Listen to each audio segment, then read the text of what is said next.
Il a ignoré le fait que les Palestiniens sont traités comme des sous-humains depuis de nombreuses décennies. Il a ignoré le fait que fondamentalement, il accorde les mêmes droits à la légitime défense à l'agresseur. L'agresseur, lorsqu'il envahit et vole une nation, n'a pas le droit à la légitime défense.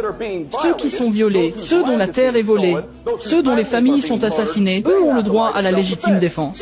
Ce n'est pas de la légitime défense quand on dispose de la 4e armée la plus puissante au monde, équipée d'armes de haute technologie de pointe. Quand on a une armée qui détient une supériorité aérienne totale. Il n'y a pas de défense aérienne, pas de force aérienne, pas de marine, pas d'armée digne de ce nom.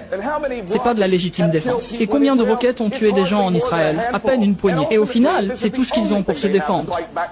S'ils avaient des armes pour se battre, je peux vous dire que la nation israélienne lâche n'aurait aucune chance face à une résistance palestinienne équitablement armée, car ils détruiraient Israël en un instant si le combat était juste.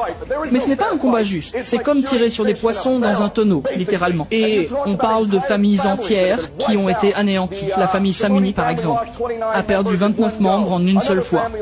Une autre famille en a perdu 25 d'un seul coup. On parle d'un bébé de 9 mois, de 3 femmes enceintes dans une même maison, tout ça pour qu'Israël puisse cibler un seul individu. Israël est un État criminel répugnant. Il est impliqué dans le trafic d'organes, les diamants de sang, l'esclavage sexuel, le commerce d'armes, le transfert de secrets nucléaires, vous l'appelez comme vous voulez. C'est l'État criminel une. Et il traite les Palestiniens depuis de nombreuses décennies comme moins que des chiens. Ce sont les faits.